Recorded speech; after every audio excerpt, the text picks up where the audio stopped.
Summertime, summertime. Så du min, og jeg vild med dig. Summertime, summertime. Honey, solen danser, du og jeg. Hver evig. Hi there and welcome to this week's astrological forecast for the week starting at the 3rd of July, ending at the 10th.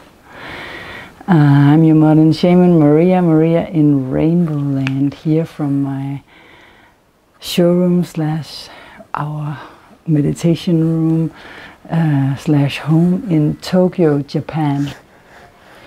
If you're new to this channel, I am from Denmark and I'm an astrologer, composer and songwriter, and Maria. And I'm a TV journalist. I have been filming 550 programs for Danish television. I'm producing programs for the web, and then I'm making these weekly astrological forecasts. And I have my own clothing label, RainbowLand.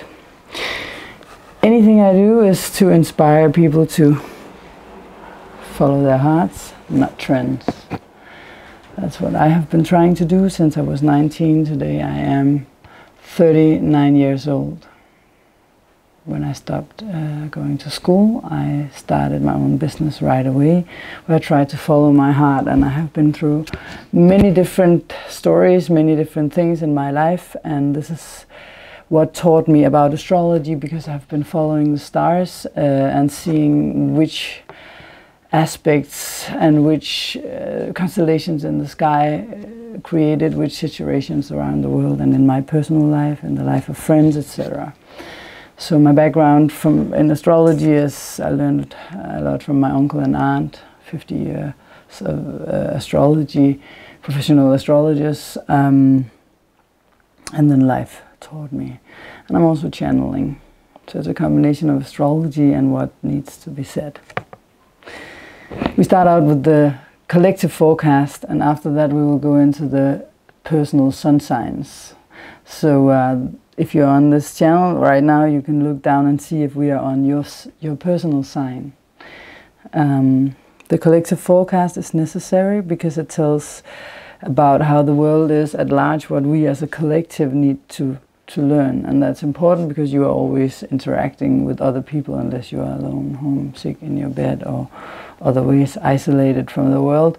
This is the general energy, and when we go into the personal sun sign, it's more precise of what could be happening or what kind of overall schedule can be for you this week. So we will start out with the sky as it is. And every week it's interesting to see where the moon is, because that's the fastest moving. So that's kind of dictating what's going on a day-to-day basis. And if you look at this is the zodiac, and we can look at the different signs as the rooms we enter. The houses are what are the frames of the rooms. The signs, what's inside the room. And the planets, we just call them all planets, even though some are asteroids, some are luminaries, like the moon and the sun, etc. We just call them planets. The planets are the players, the people or the characters in the room, right? So this is the perspective from which I'm gonna explain the things going on. So when the moon goes through the whole zodiac, it takes 28 to 29 days. And depending on who the moon meets, which planet, it will activate these planets. And depending on which geometric alignments, aspects the different planets make to each other, different sorts of situations, loose, tense, tight, supporting, more challenging, the story will be, or the schedule will be. So it's always important for a weekly report like this, or daily, or monthly for that matter, but to see where is the moon, because that's where the storyline starts on that day. And as this week starts, the moon is in, the moon is in Pisces. So it will go from Pisces into Aries, into Taurus throughout this moon cycle, or this week. So this means that we will start out the week in the meditative, psychological, more behind the scenes, like I am in connection with the universe or God or whatever you want to call it. I'm meditating, I'm out in nature, I'm getting in touch with my spiritual nature. And that's collective because that's kind of connecting to all there is. Because on this side of the zodiac we are in the impersonal signs where it's about other people, groups in different situations and ways. Then we move into Aries and then the whole new cycle starts. The Pisces is the end of the cycle. So we're kind of, as this week begins, ending a lunar cycle and starting a new one with Aries. Where we have the fire, and again it's personal, it's about my identity, where I want to go in the world. The new ideas come, the inspiration, etc., the fire, the passion. And then it goes into Taurus where it's, okay, let's manifest these ideas, let's see if they work in real life, and etc. But throughout this journey it activates different things. It will start by crossing over Neptune here in Pisces, and we can roughly say that Neptune is in a grand trine this week. We can talk about exact aspects and constellations where it's like, okay, it's in 16 degrees, 16 degrees, 16 degrees, that's an exact constellation. But even if it's 3 degrees apart, it's still, you know, in contact with each other. So it will activate this grand trine. You can see there will be a trine between the Sun, Jupiter, the Sun in Cancer, Jupiter in Scorpio, and Neptune over here in Pisces. And the Moon will activate this as we start this week. These are the intuitive signs. These are the water signs, or ether you also say. And let's just keep it simple here. And these signs are all about our past, in one way or the other. Pisces is about letting go, surrendering. It's about how can I surrender myself to this life, to God, or to whatever you want to call it. How do I stop my ego from coming in and wanting this and that and keep holding on to something tightly? How do I let go? And this report this week for me is, or I have chosen to call it, letting go of the role of the victim. The reason why I do astrology is, I even started going into it myself, was to understand why these situations, these different situations occur to me in my life. Why does this pattern keep on repeating itself? Why do I keep on meeting these kinds of people? Instead of feeling like I'm a victim, oh, now society did this to me. Oh, now my boss did this to me. Why does my boyfriend always say this or do this, or girlfriend always cheat on me, or mom always bug me, etc. This is because astrology can help you understand. You don't need astrology. You can also just ask yourself, close your eyes and ask inside your heart, or I call it follow your heart. My twin flame, my partner, Martin Mikkelsen, he would call it the higher self. I would also, but he is writing a book about the higher self, and that's how he says it. Why not ask your higher self? You don't need astrology, you don't need tarot, you don't need other external forces. You have all answers within you, in your heart. That's why I always say, don't follow trends, follow your heart. And in all piece of clothes I design, in every song, and in any program, I always keep repeating this, because I'm not the one holding your answers. I'm just trying to guide you to what you already know, because we all know all the answers if we open up, if we dare to let go and release anything that's clouding our minds. And that's what the Moon in Pisces can activate, because it activates Jupiter in Scorpio, which is deep transformation on a very deep level, a journey we've been trying to transform since 2012. I'm not going to go further into why I'm saying that. You can see that in other programs. And then we have Cancer here, which is your personal life, your inner child, in combination of the deep transformation of heavy, deep inner stuff, deep wounds, long time, old, past wounds, and the inner child, when it was not heard, nurtured, or supported, and whatever you need to let go of up here in Pisces, and surrender this to life and say, okay, I'm not the role of the victim. Now I will start asking myself, how can I change so that this doesn't keep repeating? I would use these times, not only because of that, also because of the Mars retrograde.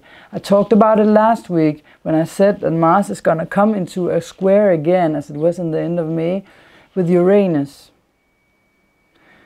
So what I meant was, it's a long process of this Mars retrograde as it goes backwards and then forward again, of this particular thing that you feel is the heaviest thing in your life right now. And if it's 2, if it's 3 things, don't feel like a victim. Just feel like, oh, probably I consider myself strong enough to deal with all of these, so I will have trust in that my higher self or inner stronger, the soul part of myself is strong enough to handle it, otherwise it wouldn't be on my plate. So we need to find some trust and trust the process and not escape from it. We live in a culture, which is also the water signs. They say that the Pisces are the ones that drink red wine, Cancer beer, Scorpio drinks. I'm not saying that I know this is right. I don't drink. Even in my younger years, it's not that I haven't tried to be completely drunk or anything like that. It's just that it's ruining my vibration spiritually. So I'm meditating every day, trying to keep up the energy high. If I drink, I will take it down again, and I don't have to build it. And I don't really need it. I'm the type that would just, if you ask me now, I would get up and dance. I don't have these restrictions that I need alcohol to. I'm not saying that it's a bad thing just for everyone to drink alcohol, but for me, with my purpose and my job as a guide and a channel, it will just clutter the whole field of energy. But the point is that here there can be a tendency to escape because we are longing for that inner connectedness with all there is.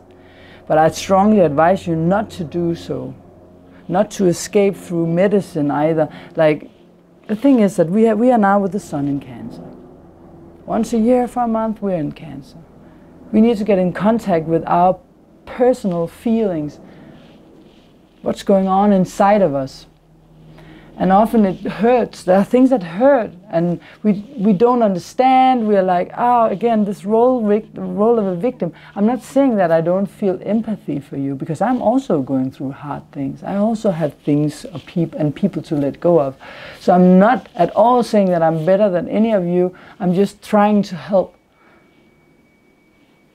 so that you take responsibility for whatever is going on. Because often in this society, we go to the doctor and we say, oh, we are so sad, I'm so sad. Oh no, you can't be sad. You know, that's society's response as it is in the Western world. Take some pills, you know, then you will be happy, because we can't have you walking around being sad. And then I'm asking, why is it not allowed to be sad? To feel sorrow? And what do you think happens if you actually have sorrow or sadness inside and you go and drink, you take some medicine or do drugs or whatever you do? What will happen to those feelings? Do you think they will go away from escaping from them? No, they come up because our whole system, our body, mind and soul, are such intelligent, or we are so intelligent creatures. Our body is intelligent.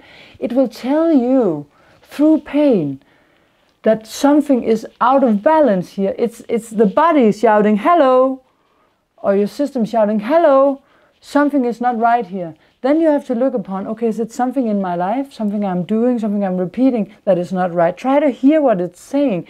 And it doesn't necessarily take a scientist. It takes for you to develop your intuition, the strength of this grand trine. Because then you can hear your soul speaking.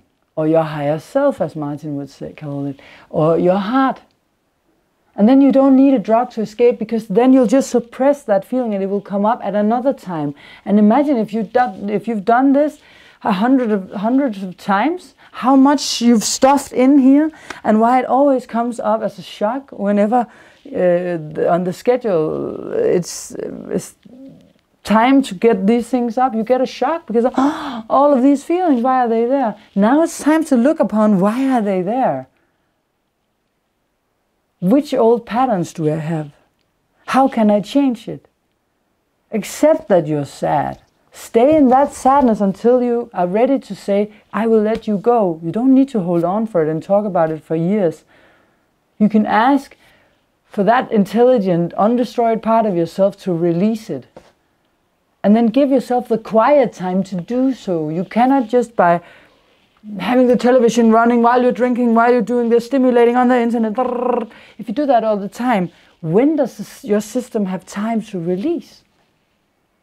I don't care which system you use. I use heartfulness. But you can use whatever spiritual system. Maybe you want to be a Buddhist. Maybe you don't want to be anything at all, but just use the tools, as I am doing as well.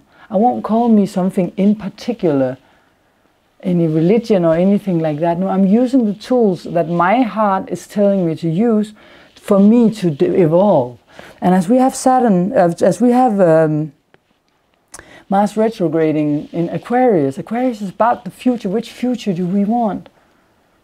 And Mars is an aggressive sign that has frustrations and things, anger that it needs to let go of, or specifically in this time. So we have to just make sure that we don't just release it on other people. It's your fault. But try to be responsible in this process so that you can create the right future. Aquarius for yourself. Aquarius is also about friendships and circle of friends, people around you.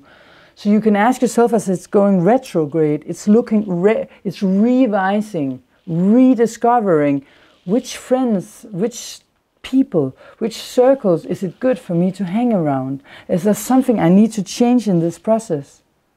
And how can I follow my heart as I choose what's good for me and let go, and in a diplomatic way communicate to these people why it's no longer time. Maybe these people then realize something through what you're saying and you're actually doing them a favor. Maybe they want to come along but didn't know that they was suppressing a side of you because you never told them. Or maybe it is time to say goodbye. But that's the letting go here of Pisces. Goodbye. Thank you for the lessons. Thank you for the love. Anyone on our path is our teachers, I will say. Anyone we meet has something to teach us. Even the ones that we don't like to admit that are our teachers. This week is also Venus' last tour in Leo before it goes into Virgo.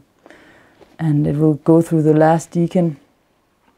So this is definitely about following our heart and feeling what our inner core of our heart really wants in our connections with others, in our values. Are the values that we are actually living also the ones that we really feel are right for us? In our circles, Mars up here. We also have some months, more than some months left with the North Node in Leo. And we have Mercury here. And it's going to come halfway as this week ends. Oh, the magnets are. It's going to go halfway through Leo. I'm sorry if this is reflecting the light. It could be. I was trying to keep it a little, but I have three LED lights here. But I'm hoping that you can see this. If not, it's okay. I'm also just mentioning it at the same time. Next week we will have an eclipse in Cancer. What I want to say about that is that this solar eclipse in Cancer, I'll say it short because we'll take it next week, is very important. There will be a lunar eclipse at the end of July, which is what this Mars retrograde is preparing us for. I just talked about the future and the circles of people, having the right friends around you, but also detaching from emotions that are no longer serving you, but not let your frustrations and anger go to other people. And we will also have, like, Jupiter is going retrograde over here, and it's been for 3 months, right? In Scorpio. It will go forward next week. So we have some shiftings next week that are important, very important. So, but the energy then, as we are letting go, going into the moon, going into Aries, then into Taurus. I need to get some film so that this doesn't reflect. I was just thinking about that.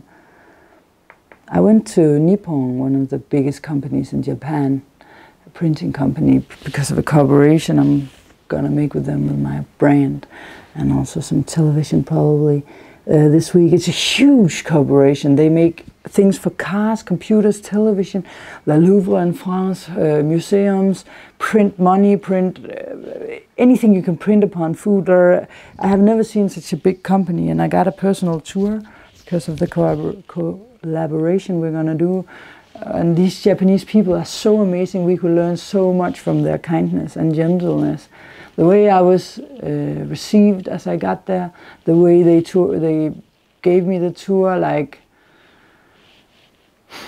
the man I'm working with there, an older Japanese guy, he has such a great heart. It's amazing. And the reason why I'm saying it is also because of the kindness that we need to be kind, like the Japanese are to other people. This kindness, you have to be kind to yourself and not beat yourself up once you realize, okay, maybe I cannot just blame the other people. We need to realize that other people are where they are for reasons. If you had their horoscope, you would probably be the same place. You are not necessarily right, but this is what's right for you. So as the moon moves into Aries, and it just wants to go forward, be careful not to shoot anyone down on your quest to go forward. Maybe they have another quest, and that quest isn't necessarily wrong just because something else is right for you. I'm repeating that. Because sometimes we can get into conflicts with others, because here in Aries it's going to square things down in Cancer and the bad boys up here in Capricorn. So during this week, as Mars is also going to be in opposition to Mercury, and the communication can be a little tense, and then the moon is going to, here we have Mercury in opposition to Mars,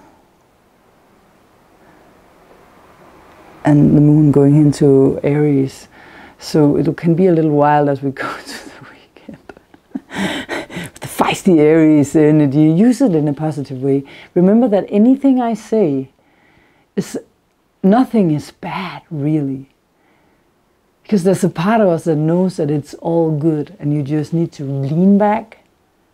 As you, of course, do your work, because with Saturn that's active in our charts, we have to do hard work, but at the same time, let your soul enjoy this ride and enjoy anything as it unfolds. Try not to control too much. I want this to happen, I want that. You know, we go into Aries, the ego, and then the Taurus wants to manifest this and have that. That's the last part of the week, as the moon is going there. And we think a lot about ourselves. But basically, our soul knows that we are all connected on a deeper level.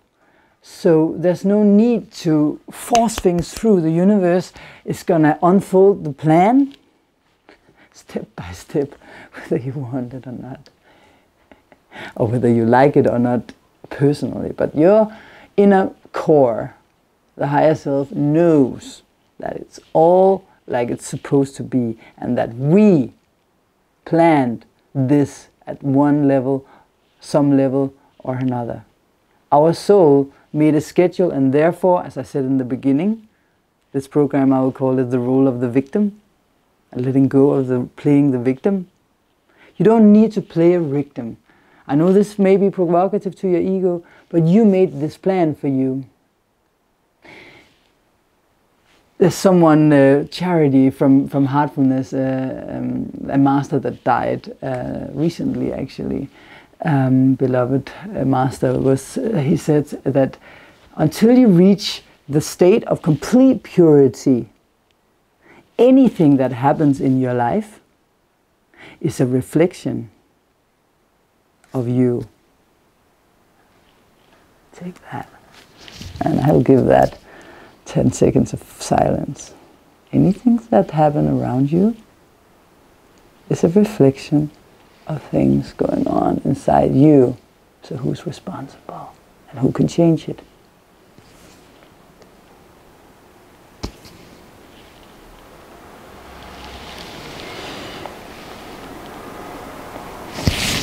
Let me go into the personal sun signs now.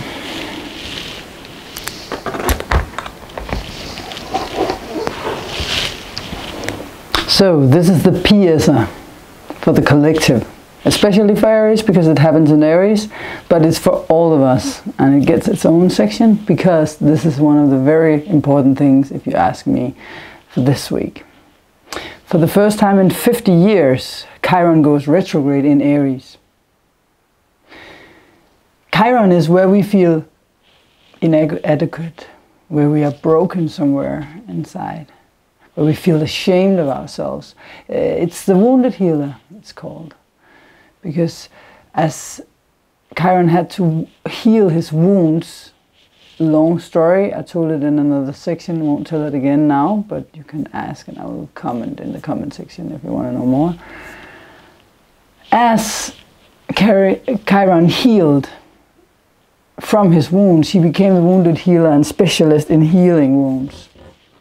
So Chiron is in Aries. What is Aries about? Aries is the first sign of the zodiac. It is the first little plant that breaks through the soil, the sprout of the energy arising after a long winter. It's spring coming. It's our identity. It's our expression of self. And when Chiron goes retrograde there, because it just came into Aries recently, only a few months ago, we started dealing with this part of ourselves, which is perhaps the worst and the most critical part of our soul, not of our soul, but our soul in the body as human beings. And that is when we feel like that we are not wanted for who we are. When we feel like someone wants us to not be there. When we feel we are adequate to exist. We don't feel like we belong here because people don't want us here. Someone don't want me here as I am.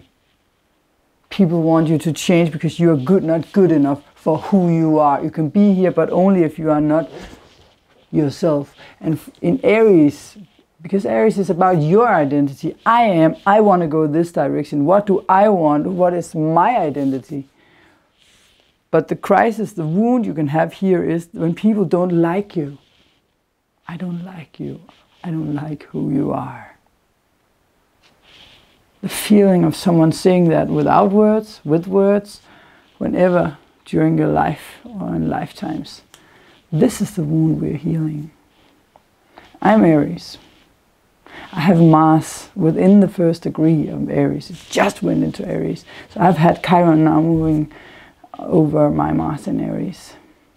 And I tell you that I have been confronted with old wounds of me and the family, not my mom and my dad, not being wanted if I stood out as a spiritual person.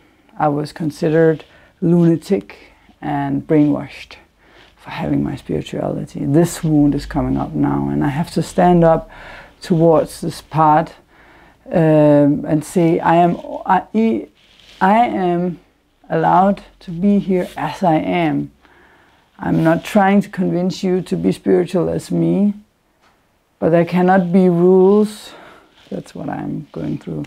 For that this group of people can be exactly how they are, scientists, professors or whatever we have in our society. But you can only say what we want. If you say something from your group, you're not wanted here anymore. This is an old wound of mine, more than 20 years and lifetimes. Long story.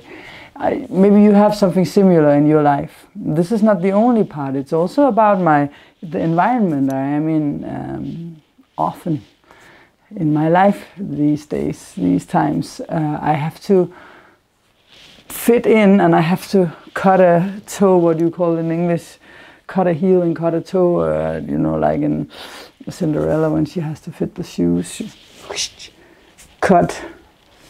Actually, I have a wound here on my toe from wearing shoes that weren't nice.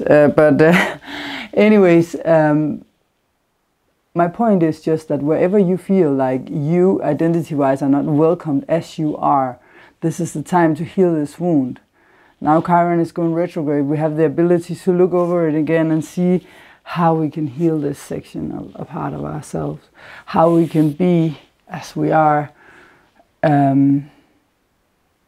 whole, and not needing necessarily to say it out loud or shout it out loud. I am like this, you know. It's more that peace you feel when you rest harmonically, peacefully in your own identity, with no need to shout, no need to do anything, because you know that you are welcome and okay just the way you are. And if you are not, it has nothing to do with you. Also, the acceptance of that is amazing. That is what I'm working upon. Accepting the people that don't appreciate me for who I am without judging them. Saying they come from where they come from, and that is also okay. This goes for all signs. Identity-wise, of course, through each sign it will be something different. For Taurus, it's in the 12th house of the spirituality, the way they approach their identity of spirituality, or the contact with God, or psychological nature. Again, when I say God, I don't mean religion at all. It's just an expression for whatever created us.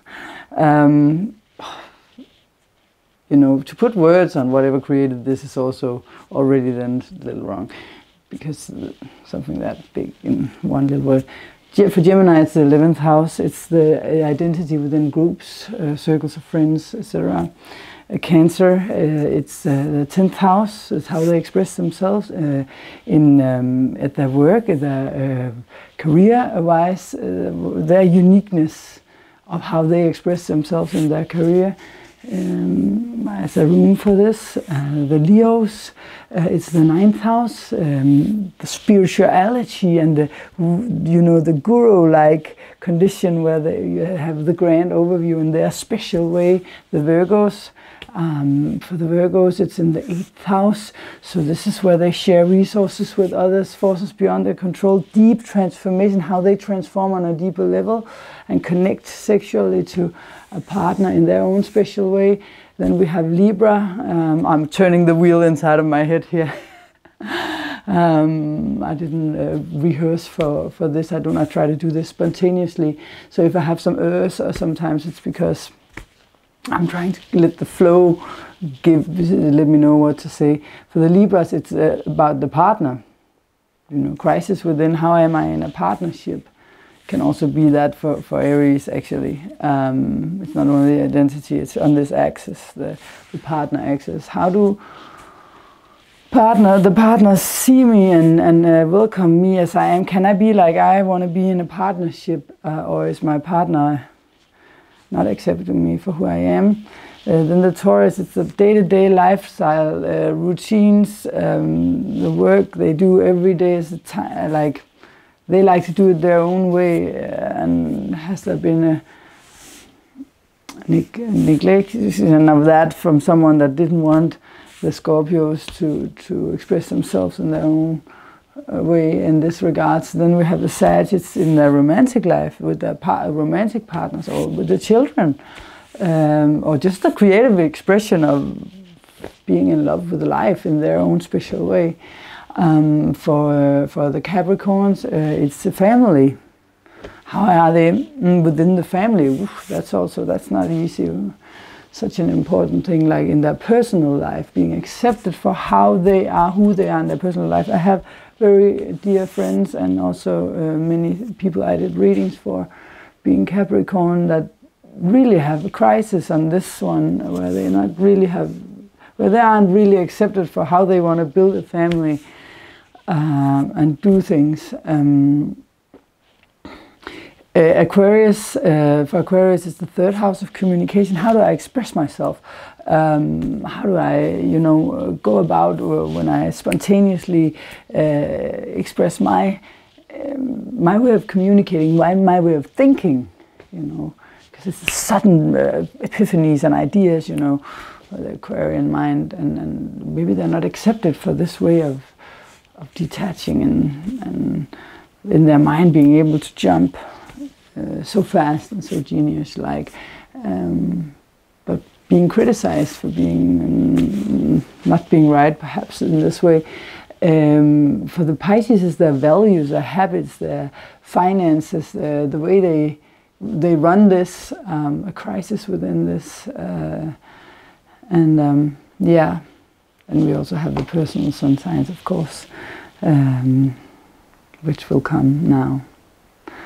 I will talk more about Chiron, of course, as we go along. I can just say and sign that this has not been easy, but I can also feel how much I will benefit from it. And all of us, if we grab and own our thing and heal it and be gentle with ourselves and find ways to clean it out so we don't get stuck in it, and to get across the barrel, or what do you call it, when you have to get over a fence to move on or something, this is what we need to do, and have faith in that you can do it, because one thing I'm sure of, for sure, is that it is possible for all of us to heal our wounds, for sure. So let's move on to the sun signs. Thank you.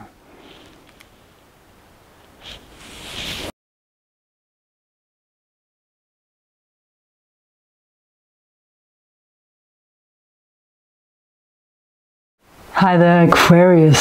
So now it's your turn. And I am sorry for the things come up a little later for the later signs. It's just because apparently here in Japan, with the net I have, etc., it seems to be taking 4 hours for each report. So I'm going to try to make them shorter and in better time for next week. So the thing is for you guys that you're having Mars retrograding in your sign. And that's very significant, and an overall thing that's of course running for a longer time. But it is actually asking you to reflect upon things and not try to push forward too much. But use the Mars energy to push inwardly to let go of things. We have a very nice aspect between the Sun down there in your 6th house of organization, of duties, of day-to-day life routines, work, forming a very nice trine to Jupiter up there in your 10th house. In Scorpio, which is your career and your face in the world. So it's definitely a week where you can lean upon your work and be happy for what you achieve in your work. This is where you can do something, make a difference. Just make sure you don't that you pick the work that you are going to make in a way that where you don't overburden, because Jupiter is too much, or can be too much. It's a lot of something. So pick the right things to work with if you have a huge desk full of things to do. And temperance is very, very important this week. We have a square between the 6th house, a third quarter square of the moon between the moon and the sun. The moon being in your 3rd house, Aries, squaring down there to the sun. So mentally, in your thought processes, you might try to overthink some things, and you cannot really seem to it may be conflicting in a way that where you rationally want to achieve some goals because you are the bright mind. The brighter mind is Aquarius. So through your mind you want to break through and get a clarity of a plan put together, because life hasn't been so easy for the Aquarius because you have had so much letting go. So this is still a week of letting go of trying to control things in your mind, letting go of trying to keep your old ways, your old life. In the 12th house, we have to leave it up to the universe, to life itself, or to God, to love, whatever you want to call creator, the thing that created us. Because in the 12th house, we acknowledge that it's not in our hands anyway, and someone's got it, someone being all there is, and you are the brighter mind, so you actually do understand this on a deeper level. But no matter what, the change is going to happen, and it is for the best. That's the interesting part. And you have been a part of creating this plan for you, even though it seems like, no, I would never have done this to myself. Why would I? Well, because maybe you know that you have always been all about other people, helping others, and you're so good at that. You know, it's all about the group, the making everyone in the group feel like they belong, and you are so generous in this sense. But now it's apparently also about, in some ways, what I see from the chart with this thing going on in your 7th house, there's an opposition between the Mercury in your 7th house, communication with the partner, with the other people, with someone else, feeling for you like it's in conflict with where you stand. But so try not to impose your old view to someone else, but try to listen to what they have to say. Or maybe it's someone else trying to impose something on you, can also be vice versa, of course. But try to be open to that. Maybe it's also Aquarius time to shine. You know, maybe not this moment, but maybe you're preparing for also letting you be the center of attention sometimes, instead of only standing there in the group. But leave it over to the creator of all there is. There's nothing else you can do really with the Pluto and Saturn and Black Moon Lilith in your 12th house. Someone's got you, somebody's got you, and you are infinitely supplied. You're not gonna miss anything. This is a process, and this shall pass too. You know, and I know there's a lot of feelings, and you want to avoid too many feelings because you have Uranus now in your 4th house, where feelings come up suddenly. Uranus is, you know, it's your planet, and usually you want to avoid having too many feelings. You know, you want to detach, but Uranus is forcing you into wherever the tension is going. But you want to dodge it away, like in dødbold in Danish. I think the name is dodgeball in English, and you want to avoid those feelings, but you keep being pulled back into them. Like suddenly when you just think, oh, now I have a break, then boom, then you're back in. But the good thing is, this is just preparing you for when Saturn returns to your sign again, and you finally can see the light at the end of the tunnel. And this is preparing you for being a better version of you, a better you. You'll be so thrilled to see this version. Just let go. Learn to let go of the need to control. You're one of my favorite signs because you do so much for others. You're altruistic in a way. You have nothing to lose. You're not going to lose that side of you, no matter what happens. And it's all for the best. Thank you so much, Aquarius, and for you, those of you who subscribe to the channel and watch this. This is my week number 8. It's my year number 19 or 20 with astrology, but only my week number 8 with a weekly report. I've done other programs about astrology throughout the last couple of years, but yeah, it's a fun ride. Enjoy yourself, and now we are gonna go to the food section where I made some funny programs with my funny father, who's actually having a Uranus in the top of his chart. He's very Aquarian in some ways. We made a fun, humorous section about the food through each sign. How does each sign like to eat? And serve a dinner for a friend. Thanks for watching. See ya.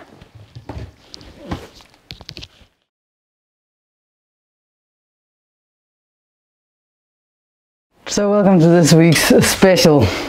This week it's about how the different signs would eat, or what they would eat. Just a brief one. And if you don't agree with it and think that your sign is very different from that, please let me know through a comment. This is just how I imagine it. I was having this conversation with my father and he was like, this is how I think they would do it. And he's so funny. So yeah, the different signs, that is. So let's start with Aries. What Aries likes, I assume, is to, you know, have some fresh things to put in their food, you know, fresh vegetables, or maybe just a really strong beef or something that can give them strong proteins. Well, now I'm a vegetarian, so that wouldn't be the case in my case. But you know, something that can give them some energy, and they're athletic. They love to eat, to move and do sports and stuff like that. But it can also be that when they're talking or when they're eating, they'll just be like very fast on to the next thing, because yeah, you know, then they can get all the things done that they are starting, because they start new things and they have to eat fast, and while they're eating they have an idea of what then they can do, then they have to hurry up.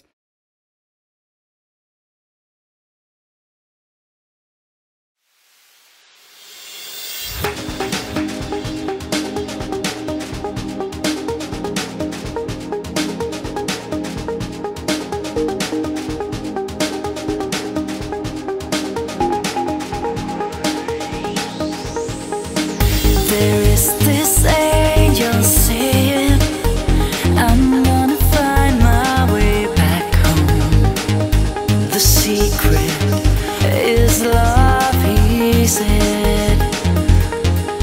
You've got to lift yourself up, try again. One day you will break through.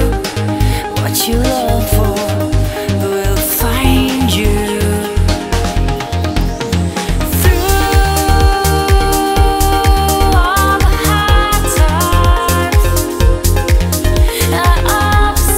Finally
secret is love, he said.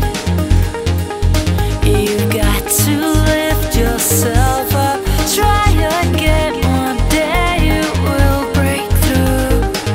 What you long for will find you.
So Pisces, this is my father again. We blame it on him. He would say anything that gets you. Summer, summer, summertime. Summertime. Så du er min, og jeg er vild med dig. Summer, summer, summertime.